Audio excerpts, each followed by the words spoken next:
You're listening to the Archaeology Podcast Network. You're listening to the Great Plains Archaeology Podcast. Join me as we uncover the rich histories of North America's Great Plains, exploring the latest archaeological discoveries and past cultures that shape this storied region. Welcome to the podcast.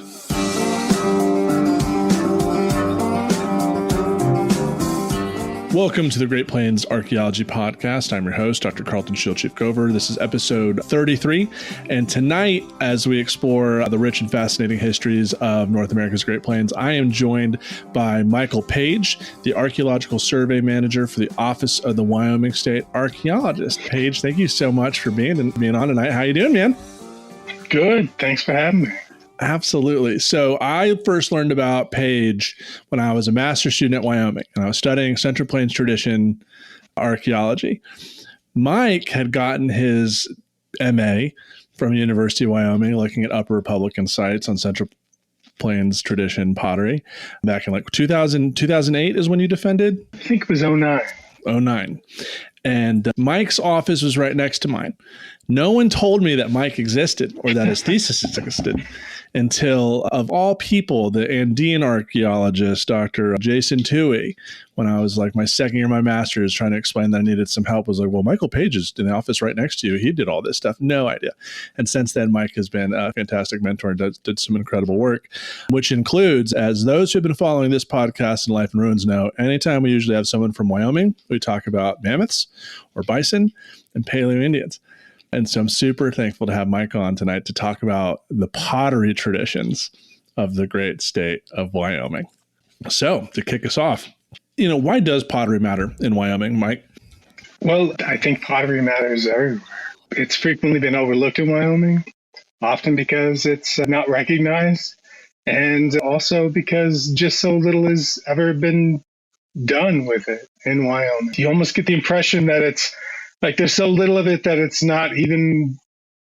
wouldn't even warrant the study. That was the impression I got as an undergraduate. Now, it's not true, but that is the impression I got. And I think that's kind of has something to do with it. Yeah, fair enough. I mean, is it...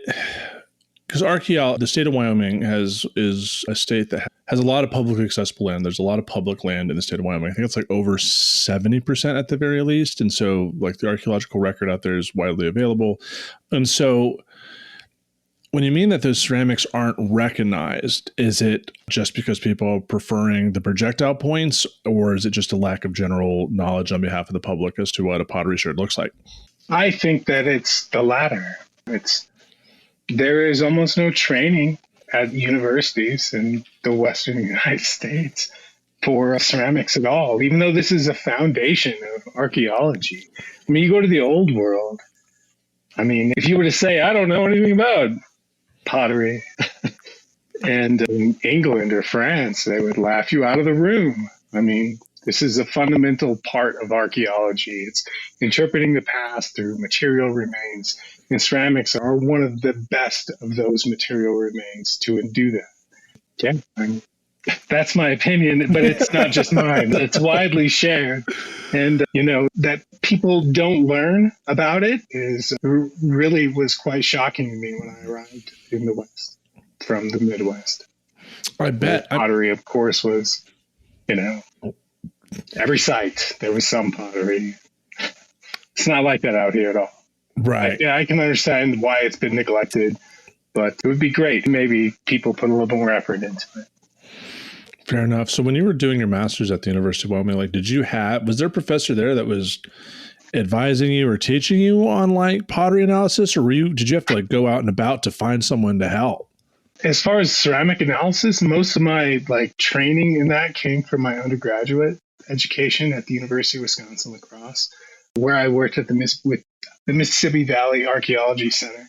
And there, thanks to a handful of really great mentors and archaeologists, including Ernie Bozart and Kathleen Brocious, I learned a lot. I just had a lot of hands-on knowledge. Mississippi Valley Archaeology Center was a nonprofit organization affiliated with the university, and they did some CRM projects. They also ran a field school, and all of those artifacts were brought back to a lab, And students were trained on how to recognize artifacts and how to categorize artifacts and how to analyze artifacts. So, like, I had a really good, solid foundation on what to do with pottery before I ever came out here. But I came to Wyoming specifically because I was interested in Central Plains archaeology and Central Plains tradition in particular. And there was a professor, Dr. Rare, who was Dr. Charles Rare, who worked here, and his master's thesis way back in 1971 or two was about ceramic sites in southeastern Wyoming, and a bunch of those happen to be Central Plains tradition sites with incredible ceramic assemblages. And he reported them the best he could at the time, but I got the opportunity to go back and look at those, plus additional material that he had discovered over the next 30, 40 years. Chuck passed away last year. It was a terrible loss. But he was great with, as far as giving me access to collections. But Chuck himself was never really trained in ceramic analysis, even though he did do a lot of work in the Southwest. But that was never his thing. It was never really anybody's thing in Wyoming. That's kind of why I ended up doing it, is because nobody else was. Absolutely. Yeah. Which is, when I think Central Plains tradition, or like doing Central Plains archaeology, like University of Nebraska-Lincoln comes to mind. And so for you did you learn about like Chuck's work when you were an undergrad and you're like, that's the guy I want to go work with? I was at the Plains Conference in Sioux Falls, South Dakota in 1998, I believe it was. I caught a ride there with my professor, Jim Thieler. Great guy, Jim. I saw Chuck give a talk on the Gurney Peak Fortress, which was the largest of these Central Plains tradition sites and the largest ceramic assemblage from any one site in the entire state of Wyoming. And he gave a talk on it, and it was really impressive. And I kept it in the back of my mind. But of course, when I went to graduate schools, I shopped around. I was accepted to quite a few universities, and I turned them down eventually for Wyoming. And a lot of that had to do with access to the collections that Chuck Rare had, and also the close proximity to Nebraska. Yeah, I mean, you're right down the road. I mean, you just hop on I-80 if it's open, and like you're there. If it's open. And I know all the back roads if it isn't. So. Absolutely. And Doc Frizen was still pretty active at that time. And, oh, yeah. And absolutely. Doc Frizen was active until 2020. His office was just around the corner from mine. I saw him on a daily basis. Yeah. Yes, absolutely. So when we're looking at the ceramic traditions of Wyoming, like what are the big ones that are identifiable in the state? All right. Now, when I use the term ceramic tradition, it's the most general term that you would find in any dictionary. It's just a way of doing things that's passed down through families. It's very similar to what I would consider a culinary tradition. So foods. And in fact, it's completely intertwined with culinary traditions, because all of the pottery, almost all of it that's found in Wyoming, were cooking vessels. These were used to make food and share food. And there aren't a lot of personal bowls like you'd find in the Southwest. I believe those such things existed, but I think they were probably wooden or made out of some other material. But anyways, the main traditions in Wyoming, I would say you could narrow it down to 7. And these would include the Western Plains woodland tradition. And that is a rather diverse group, because there were at least 3 different cultures in Wyoming who were producing pottery that you couldn't really tell apart. At least not all of it. You couldn't really tell apart. And then that was the earliest in the East and the earliest in the state. And following that, there was the Kustadatka, of course, the ceramic tradition of the Pawnee and the Arikara, so the Central Plains tradition. And then their neighbors, the Middle Missouri tradition of the Mandan, Hidatsa, and the Crow. That is another very prominent tradition found mostly in northern Wyoming. And most of those are probably associated with Crow sites, although there are at least 5 or 6 that are almost certainly post-contact Mandan and/or. And after that, you have the Fremont, which is Ancestral Pueblo. Now, Fremont, most of the Ancestral Pueblo sites, our Fremont. But there are a handful, 12 to be exact, of vessels that were probably from the Four Corners region that were traded or otherwise ended up in Wyoming. Many of those are associated at plains woodland sites. It suggests that they're quite early in the sequence of southwestern pottery. And then after that, you'd have, which is the most surprising finding of the research I've done, has been the ancestral Apache, Northern Apache or Nede peoples. I don't really know what to call them because they don't all have one name for themselves. So I know Travert has suggested using Nede, but one of the groups in particular, the Hickorea, they don't call themselves that. So to cut one of them out, I don't even know what to do. They all call themselves Apache, and that's the name of their tribe. So I'm going to stick with Apache. But the ancestors of the Apache lived in Wyoming, I believe, for 700-800 years. I believe that they started creating pottery while they were living in Wyoming, and that some of them eventually moved into Utah, and they are the people, of course, we know as Promontory. And over centuries of them continual occupation of Wyoming, some of them eventually moved to the east into Nebraska, where they are known as Dismal River. So I believe these are all descendants of one population or several closely related populations. And then after that, which I have to add, is that the Apache sites are the most numerous in the state, that was the most remarkable thing of all the work I've done. We thought that they were rare and few. That was what George Friesen suggested back in the 70s. But it turns out, no, they are exceptionally common throughout, especially the southern half of the state. And then the other ceramic traditions are, of course, the Shoshone and the Ute, the northern Ute. Although those two peoples were closely related, their pottery is very different. No one could mistake the two. They are probably the most different of morphology and surface treatment and various other attributes as any other two ceramic traditions in the state. So even though they're closely related, they had very different. And that wraps it up. And of course, within each one of those groups, you can split them up.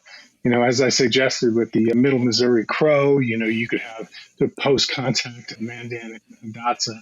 There's even a handful of rune sherds that were found near the Hartnell Uplift that were probably early, initial Middle Missouri. So probably dating to the 1300s. And that was a really interesting finding. But a lot of the other stuff that's definitely from the Dakotas that's found in Wyoming is post-contact. But the Crow stuff of course, dates back at least to the 1300s, based on the recent dates we have. But I could go on. You probably have to focus me on this. No worries. Move on to the next question. That's a good overview of the ceramic traditions, anyways, that are in the state. The broadest terms, the most inclusive groups that I once thought there were more, but I've since combined, like Dismal River and Promontory, Western Dismal River. I put those all together in a group. Right. And the Mandan, Hidatsa, and the Crow, they were all related. They made very similar pottery. I put them all in one tradition. There were sister sub-traditions within one greater tradition. Probably very similar to, of course, the Pawnee and Arikara. Yes, absolutely. And with that, we'll go ahead and take our first break. We'll be right back with Michael Page here after these messages. All right, we're back here with Mike Page, continuing our conversation about ceramics and the ceramic traditions in the state of Wyoming.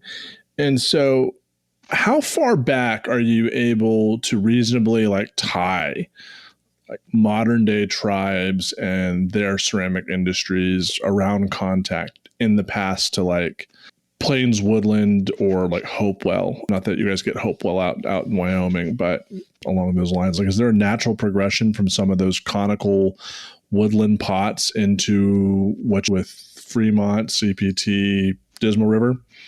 I think so. I believe that the Kutch-Tadatka, Pawnee, Arikara, as well as the Middle Missouri, Mandan, Hidatsa, and Crow, I believe that their ceramic traditions evolved out of late woodland populations in the Central Plains. And not just the Central Plains, but at the western margin. And specifically, I think that there's good evidence to suggest that the Central Plains tradition, the earliest sites of what we recognize as Central Plains tradition pottery are in the West, not in the East, not on the Smoky Hill, not on the Missouri, but in the West at sites like Chadron State Park in western Nebraska and the Blevins site in Wyoming. I believe that these are transitional sites, that they could be. We need more radiocarbon dates. We need more data. But I believe it's a reasonable hypothesis.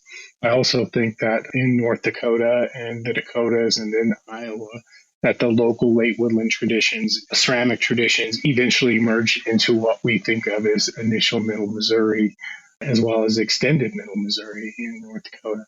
I think Stan Ayler showed that in North Dakota, and the work in Iowa and southeastern South Dakota, I think is fairly convincing. It was at Johnson back in 2008 or 9. He did a big overview on that. But so Lizecki Creek and Great Oasis are late woodland complexes that you maybe and probably did contribute to what we call initial Middle Missouri. So those all came out of Plains woodland traditions, and that's my opinion. I also think that, Fremont, this is I believe the general consensus in Utah is that Fremont emerged out of that very earliest gray, they call it, which was the earliest pottery produced in the Southwest. Just a very simple kind of crude, not frequently decorated pottery, but it spread over a large area and it used for a large period of time, and it kind of evolved into later things. And I think those are very analogous, Chapin gray and the classic Plains woodland conical pot.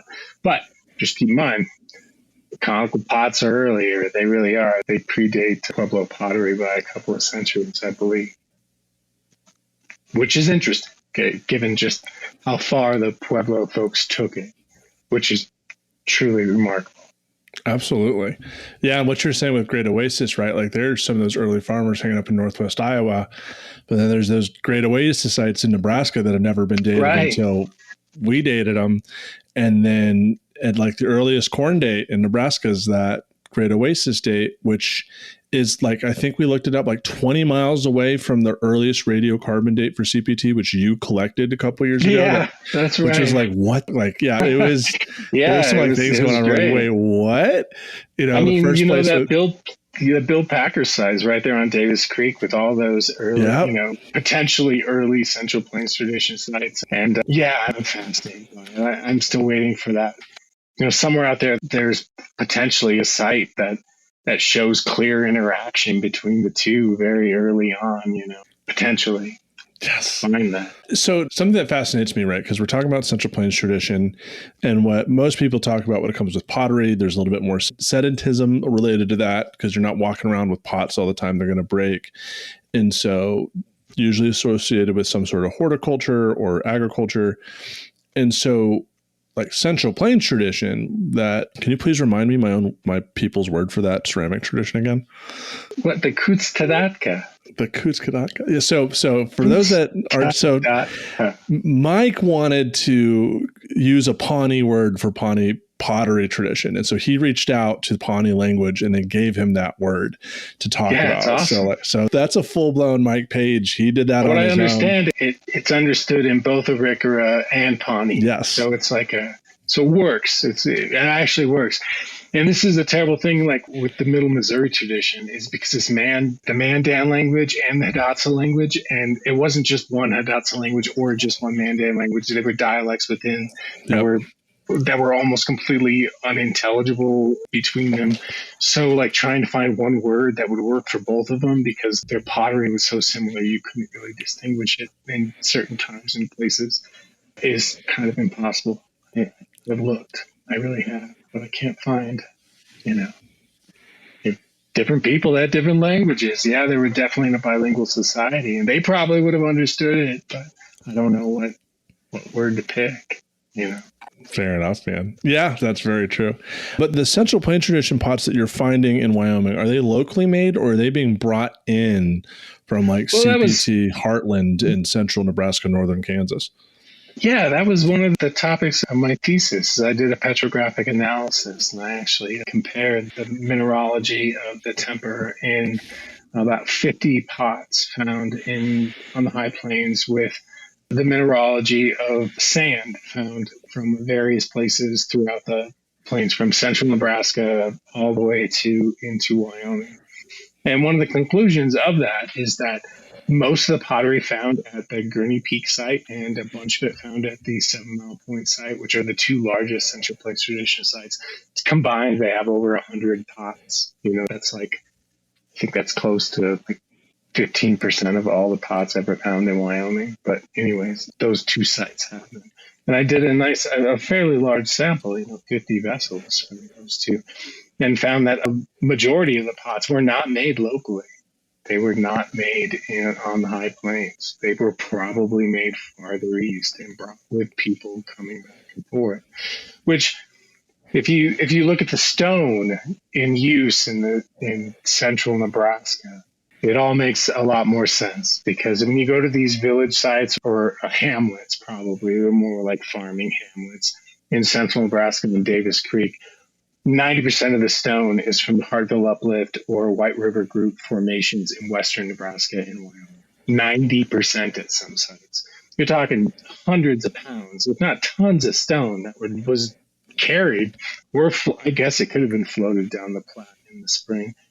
But back to the Central Plains, hundreds of kilometers.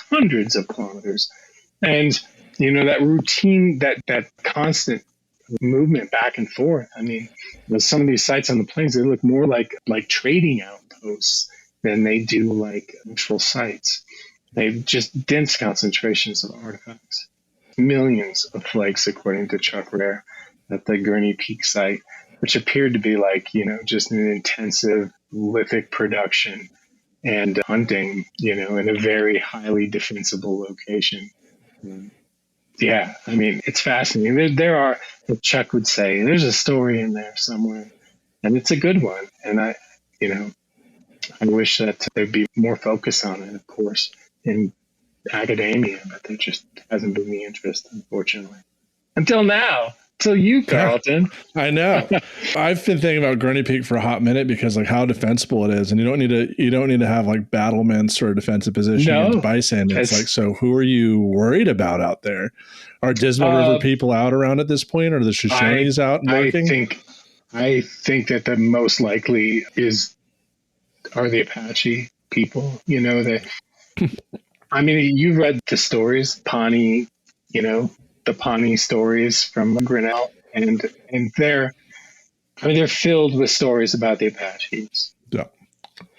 I mean, they play a major role in the history of the Pawnee people in Nebraska, and I think that goes way back. And I think that those were the most likely people that they were quarreling with, if they were quarreling, and they might not have been all the time.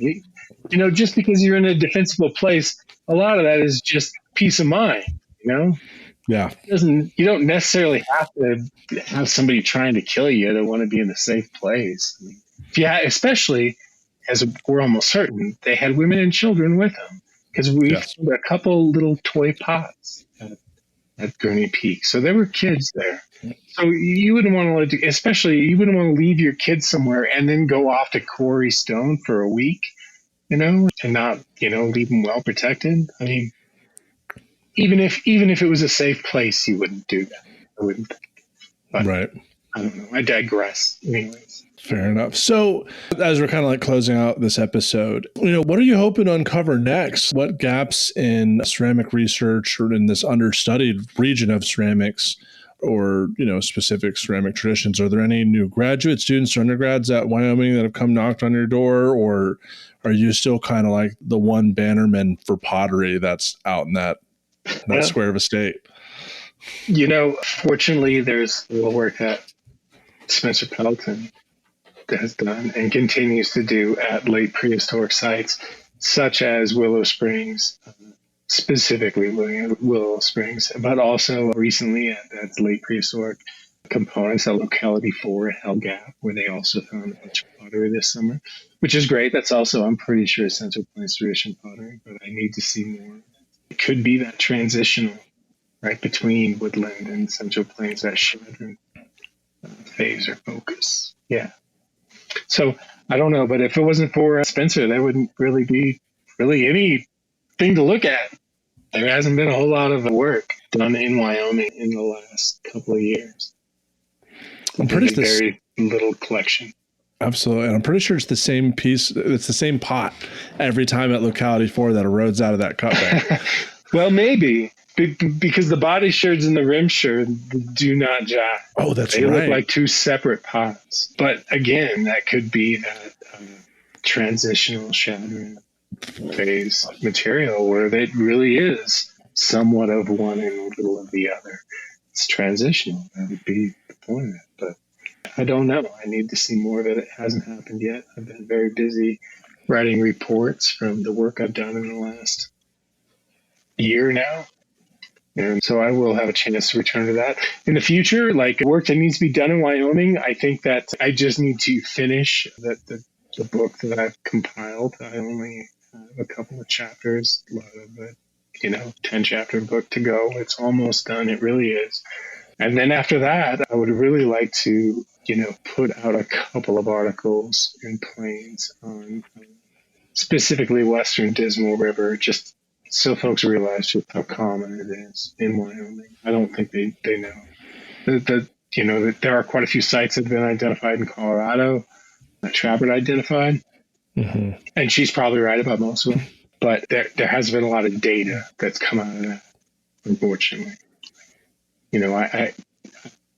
I've read her conclusions and I agree with them, but I would, of course, like to see tables of data. How many body sherds and rim sherds and neck sherds do you have? And how thick were they on average? What was, the standard deviation on that? I mean, data. I would really like to see that because as it turns out, looking through the work that I've compiled, the data matters. Right. Those little measurements really do matter. And to see it would be a lot more useful for everyone, I think. And hopefully I will have all my data available for everyone very soon. Absolutely. Looking forward to it. Man, when we found that damn pottery sherd, I had just got done telling the students we're never going to find pottery out here. It's highly unlikely. And like 5 seconds later, I looked down, I was like, there's no goddamn way, and hopped down off that berm. And I was like, well, I'll be damned. Like, that was so early on. But Spencer and Eli just found another woodland site just outside of Laramie. It's like 20 or 30 perfect little corner notch points. And, one piece of classic woodland pottery, Cordmark woodland pottery. It makes sense. The sites are becoming, there's certainly been quite a few sites discovered in the last 10 years. Woodland sites in southeastern Wyoming. And that's another place that I'm particularly interested in. And I hope that there's more information. Spencer has done so much with that.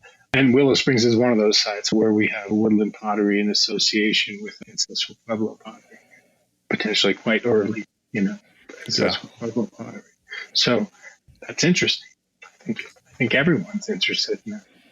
Right, everyone. That was Mike Page. It's an absolute pleasure to have you on the podcast. And we will catch you in the next episode with Dr. Spencer Pelton, the Wyoming State Archaeologist, that's going to be talking probably about mammoths and bison and things that interest him. So catch us next time. Bye-bye.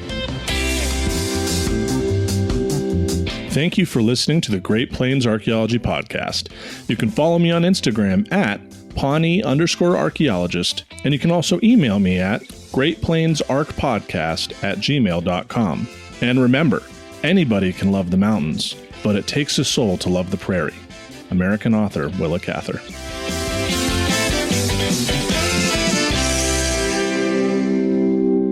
The Archaeology Podcast Network is 10 years old this year. Our executive producer is Ashley Airy, our social media coordinator is Matilda Siebrecht, and our chief editor is Rachel Roden. The Archaeology Podcast Network was co-founded by Chris Webster and Tristan Boyle in 2014 and is part of Culturo Media and DigTech LLC. This has been a presentation of the Archaeology Podcast Network. Visit us on the web for show notes and other podcasts at www.archpodnet.com. Contact us at chris@archaeologypodcastnetwork.com.